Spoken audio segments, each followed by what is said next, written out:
Well. Well. What do we have here? It's another podcast, it looks like. Yeah, I would say, first of all, cheers to you. And for those who are listening for the first time, my name is Gabby. And I am Tom. Was it good? That sounded like a good sip. Oh, it was. And you're listening to Cozy Convos. And if you're listening, and this is not your first time listening, you're probably thinking, where in the hell have y'all been? Yeah, we've been busy. We have a lot of different wheels turning. And this one kind of just got pushed to the back burner. Unfortunately. I don't think we put out one podcast last year. Wow, really? I don't think so. But that changes this year. Yeah. We're definitely going to be committed to pushing out and providing a podcast a week. So, absolutely, we will not let you down 2 times in a row. First time is shame on us. So shame on us. We're going to do better. But we're really committed to this thing in 2024 because I feel like, Tom, and I'm being completely honest, I feel like, and I'm not trying to boot our own horn or whatever, but I feel like our marriage could be studied. And I say that in a proudful way. I agree. But I'm not saying that because it's been easy or it's an easy ride. I'm saying it because 2 people fully committed to do the work, and it shows. Absolutely. So that's why I said. So with all these other podcasts out there providing not so great of advice, especially if you're new to marriage or looking to get married, there's some podcasts out there just really talking, beat around the bush. Not beat around the bush. The advice that they give in their commentary is a fast track to divorce. In my opinion, in my humble opinion, these are my opinions, right? So, if you're looking for a podcast that is God-centered, right? Like, it's not holier than thou, but our beliefs are centered in God. He's the center of our marriage. For sure. And after that, but we still have a good time. Amen. Always have a good time. So, yeah, if you're looking for something like that, it's going to give, like, sound experiences. Not necessarily advice, but motivation sound kind of thing. Yeah, and our sound experiences without all of the toxicity, you're in the right place. So again, I say welcome, Happy New Year, and let's get started because... Let's get started. So, what are we talking about today, baby? I know we're talking about marriage. Right.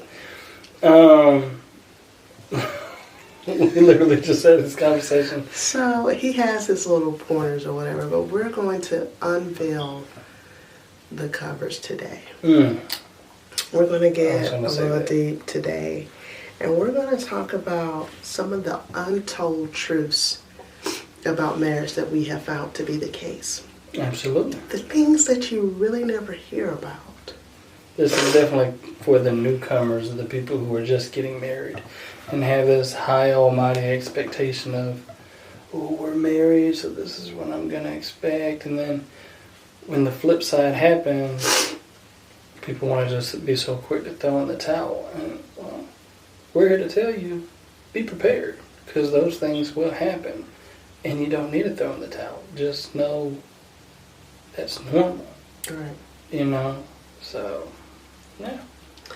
All right, well, let's get started. You want to go first or you want me to go first? I can go first. Okay, what is one of your untold truths about marriage? Something that you didn't know and no one really talks about.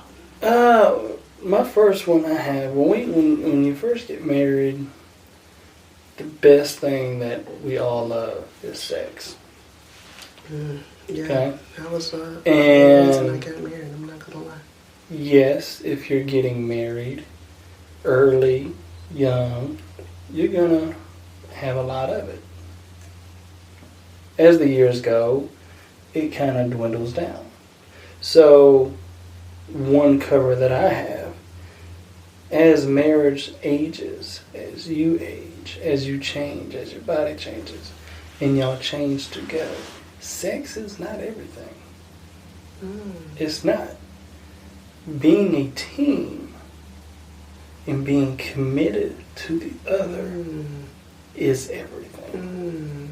There's going to be days that the other person doesn't want to have sex. Or there's going to be days that neither one of you have sex. But I'm not saying not have sex. You got to have sex. Right. But it's not everything. It's not everything. Right. I totally agree that sex, I mean, in the beginning, it's supposed to be like super fixated and doing it everywhere, anywhere, and at any time.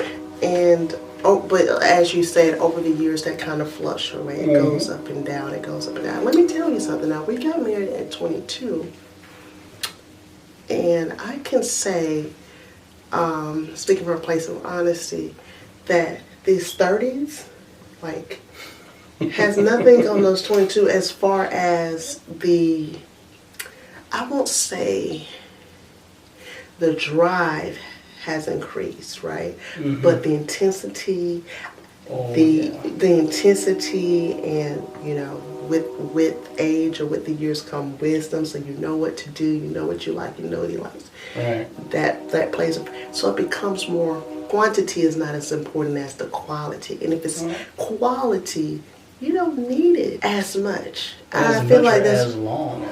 Definitely as long. I see. Take last night for example.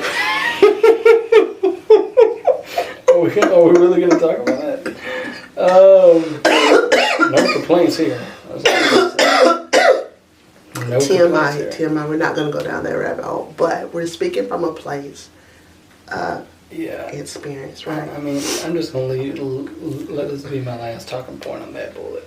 I see so many things on social media that says, how long should a guy or a female last? And it's always, 3 hours, 6 hours, those are kids. 45 minutes. Those are kids. What I'm telling you right now. It has to be kids. It's got to be, because I'm just going to say First this. of all, if it takes that long for you to get to your destination,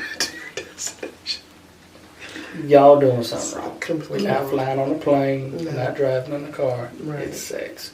So, right.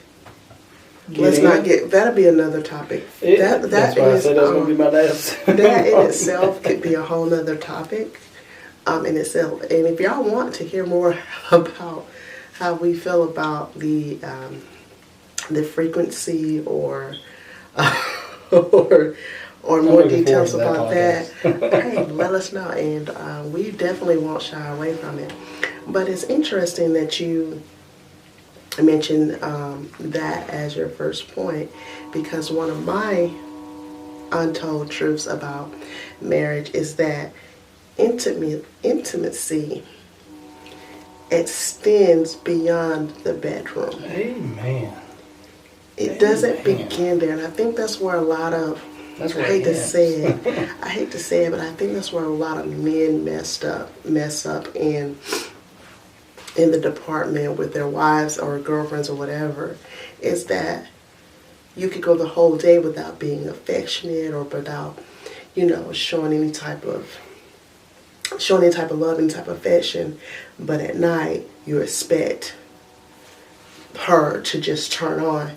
And for women, we're kind of built differently like that. We want to be told, I love you, or you look beautiful, and all of this. So my first untold truth, piggybacking off of what you said, is that intimacy itself, it stands beyond the bedroom. It encompasses more than just the physical affection in that time in the bedroom, even before foreplay. Send a text. Yeah. I mean, send that picture. Ask her how her day is. You ask him how his day is. If he's at work, ask him about just thinking about you. Oh, I can't wait to do this or that. When you get home, embrace one another, whether it's a kiss or a slap on the butt or however, a finger up the butt. I like doing that with Tom. Anytime he walks by, I try to get one up there really quick, and he always stopped me. But the point is, the point is I try, and the point is he knows that that's just a quirky way that I show affection. But he's always smacking me on my ass, even though it drives me crazy most of the time. Or he'll come up behind and just grab my boobs at any given moment. All of that, even though it drives me crazy at times, I still like it because I know that this man loves me, and this is how he's showing he loves me, and that he desires me, and that he wants me. So that when it gets to that time, when we get to that time, it's like, okay, the carburetor is already warmed up. I think a carburetor has to warm up. I don't know the car parts. But anyway, they ain't got no gas in it. It's intimacy and foreplay doesn't just begin and end in the bedroom. So please don't. And if you have children together, they need to see that, right? Amen. They need to see their parents being affectionate to one another, because if not, they're not going to know what to do once they get to that stage in their lives. So they need to see how that interaction is. Guys, just last bullet on that. The smallest thing can make the biggest impression. Mm-hmm. Just think about it. Just look into her eyes and move her hair out the face and just tell her I love you. Don't just say it, just say it. Actually mean it. But just something that small can be so intimate. Just sitting there rubbing her back. It could be anything. Holding her hand while y'all are driving. The smallest things go the longest ways. So, sex isn't everything, and intimacy is far beyond the bedroom. Absolutely. What else you got, Papa? For me, number 2, marriage is not always 50-50. I've said this so many times. Teamwork. Mm-hmm. Marriage is not 50-50. Nobody's cut from the same cloth. Unless you and that person are doing the exact same thing every day, all day, going the exact same way. You put on your left shoe, she puts on her left shoe at the same time, same shoe, same size. That's impossible. Mm-hmm. There's going to be days that you're 20. And I gotta come up with the other 80. For sure. And vice versa. For sure. And there's things that people try to dictate and say, men, you do ABC. Women, you do ABC. No. Someday, I'm going to do ABCD. Mm-hmm. And I'm going to tell you to go rest. Mm-hmm. Or vice versa. It is not 50-50. Mm-hmm. And just be respectful of the other person's whatever they're able to bring that day. Be respectful. Oh, baby, you said a word there. You said a word there. Because you always hear, marriage is 50-50. Or sometimes you'll hear marriage is not 50-50. Marriage is all about 100 or 100. And that's still a crock of poop. Because every day you're not going to be able to give 100. Amen. You're not. You're not. And that's okay. As long as that you give the best and the most you can when you can, that's all your spouse is really looking for or needs. Now, if you're having a month long of 20%, then we need to kind of look deeper into that. Yeah.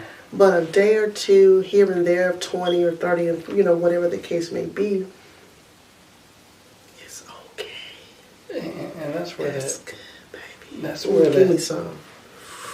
That's where that piece we always talk about, communication. Why do we keep picking back? Now let me preface this by saying communication is key. Sometimes it may sting. Okay, stop it. Okay. Because you're going into mine. Now we did not talk about that. The crazy thing is I gave him the topic right, but I didn't tell him my untold truth that I'm bringing forth, and he didn't tell me his. But the way that this man is just piggybacking, or I'm piggybacking off what he's saying, whatever, wow. Because my next thing, untold truth, is that yes, people always say communication is everything. The key to a happy marriage is communication, which is true. However, and we believe that wholeheartedly, 100%. But here's the untold part of it. Communication can be messy. Absolutely. It can be messy, right? Because just like he was getting into, it can be hard to communicate how you feel. Not only that, how you feel can be interpreted harshly from the other person when you have to give some hard truths. Like I had to give you a hard truth last week. I said, I'm just going to tell you this. It's not to hurt your feelings, but this is how I feel, right? It can be messy sometimes. It can be confrontational sometimes. Absolutely. However, the key with having great communication, it all boils down to respect. Absolutely. So if you're going to go into a conversation where you know that the topic at hand can be confrontational, right? If y'all have had an argument about something, right?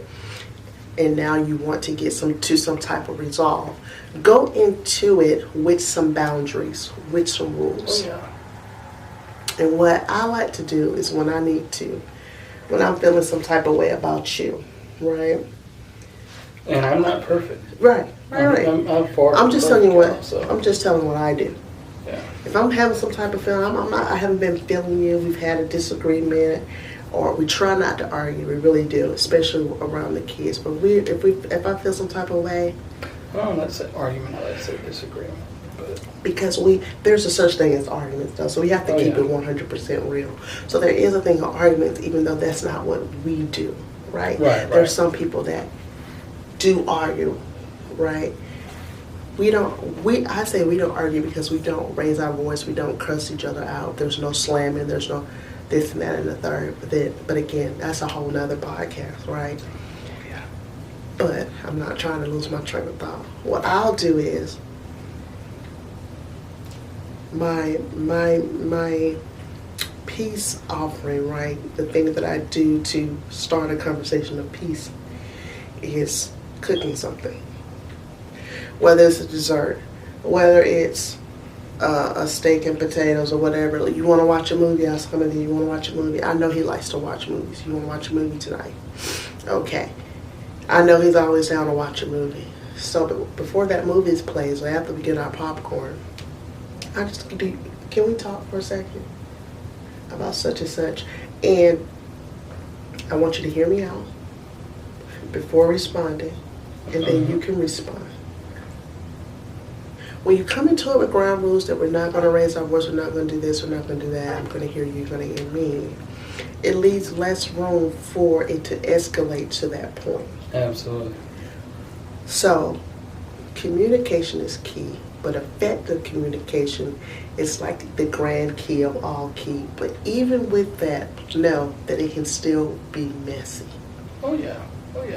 But we have a podcast, I think, on another, like from the year before last. We probably do. The key to a happy marriage. Let's reiterate it, but we go into that. We go into the key of a happy marriage, with that being communication and how to effectively communicate. So give that a listen. We're not going to do it here. But, communication is the talking. But even more so than the talking, you have to be willing to listen. You cannot cut the other person off and give your sentiments before they're done. Right. Because if you start cutting them off, well, now you're deflecting and you're not 100% communicating. You're not hearing what the other person says. I see you said it this way, or blah, blah, blah, blah. This is how I saw it. And then as you narrow those two together, eventually you're going to come to a line in the middle. And it's just going to be, okay, well, you saw it this way, you saw it this way. Guess Sometimes what? you have to agree to disagree. In 24 hours, it's not going to even matter. Right. Because you took the time to fix that issue. Right. Tomorrow, y'all are not even going to be talking about that. And y'all are going to move on and be happy.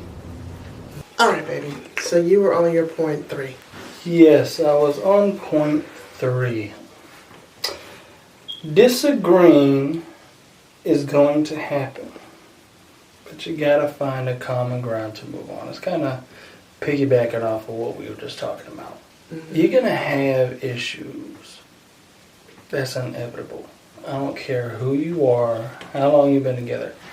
There is a couple out there that has been married 60-something years. I can guarantee you that they still have disagreements. Oh, for sure. Still have maybe arguments. For sure. But guess what they do? They talk about it, and they move on. Move on. They move on. Move on.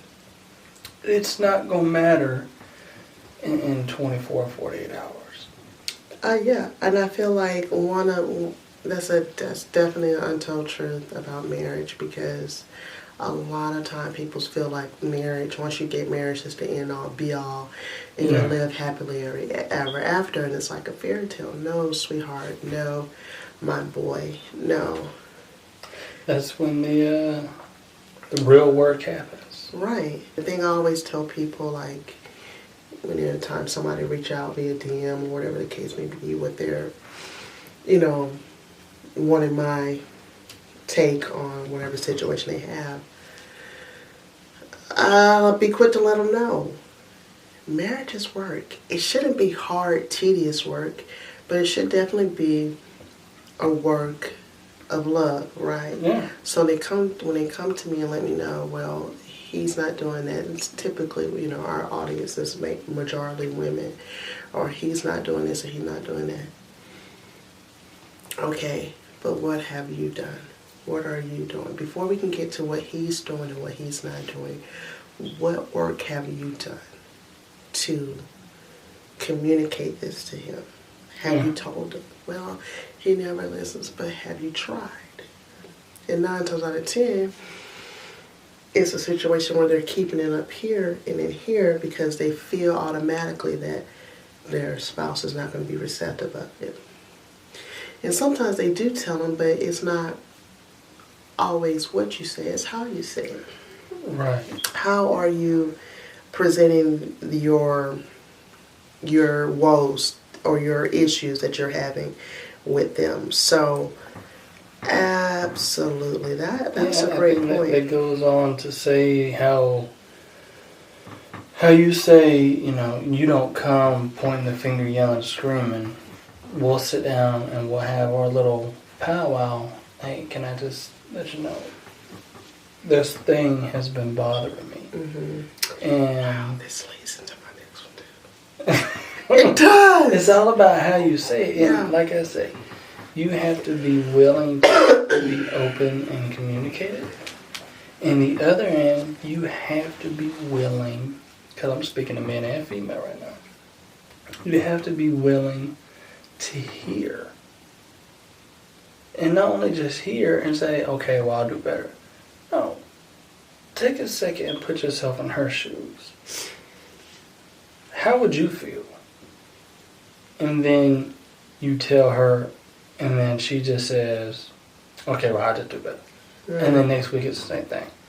You would get pissed off. Right. So it's a two-way street. You have to communicate, listen, understand, come to the agreement, fix the issue, and move on to bigger and better things. Absolutely. I'll let you go to your 3 because I feel like I'm messing on you. You would? I feel like I'm messing your checklist up. No, you're not. You're absolutely not. I couldn't agree more. But,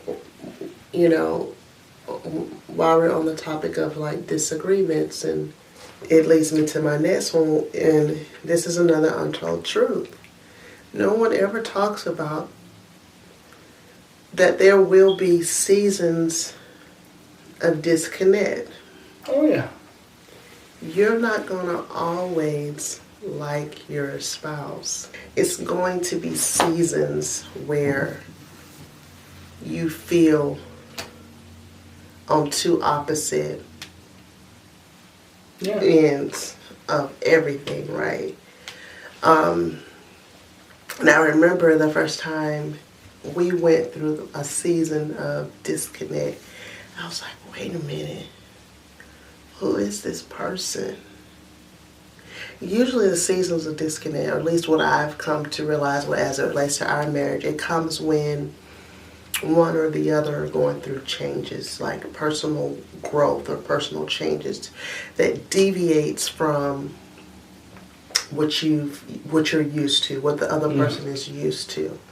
So in that moment, it can feel like you're growing apart. You can feel like, wait a minute, this is not what I signed up for.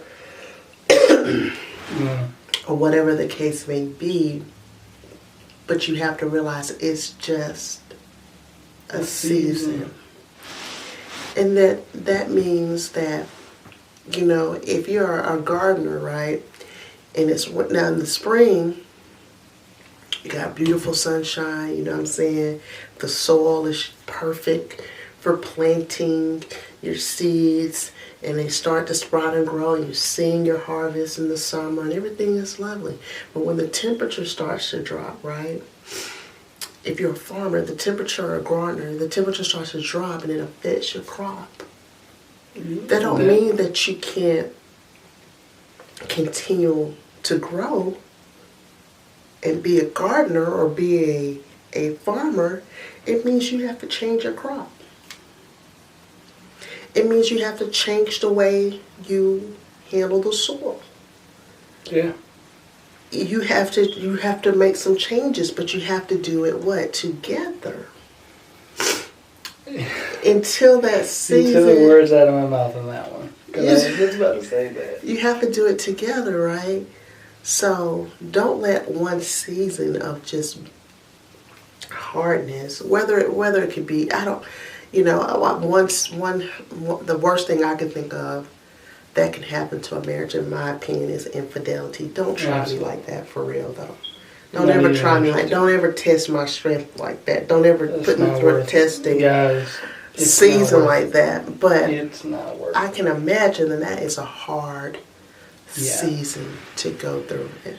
Matter of fact, I think that one's so iffy and spiffy that could be a whole other podcast of itself. Infidelity is definitely like the peak of the mountain. And let's be clear, there has been no infidelity on either of our parts. No. But we're just speaking from a hypothetical point where that can be a tough season.